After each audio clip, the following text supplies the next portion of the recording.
पार पडलेले 6 वाजून गेलेले आहेत। आज इथं राजारामपुरी 10व्या लीमध्ये अमर निंबाळकर आणि आसिफ मुल्लानी यांच्यात एक पैजेचा सौदा झालेला आहे।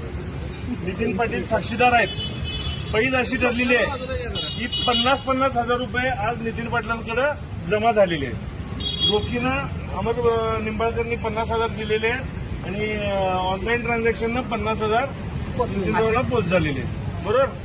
आता ह्यात पैज अशी आहे की जर समजा अमर निंबाळकर यांचा संजय सदाशिवराव मंडलिक हा धनुष्यबाणावरचा जर उमेदवार निवडून आला तर अमर निंबाळकरना आसिफ मुल्लानीचे जमा केलेले 50,000 रुपये त्यांना पोच मिळणार। आणि जर आसिफ मुल्लानीने ज्याच्यावर पैसे लावले ते म्हणजे छत्रपती शाहू महाराज यांचा जर उमेदवार निवडून आला तर अमर निंबाळकरांनी नितीन पाटलांकडे ऍडिशनल 50,000 रुपये देऊन नितीन पाटील आसिफ मुल्लानींना 1 लाख रुपये त्यांचे अमर निंबाळकरांच्या पैसे देणार आणि आसिफ मुल्लानींनी जे 50,000 रुपये जमा केलेत ते देखील आसिफ मुल्लानींना परत मिळणार।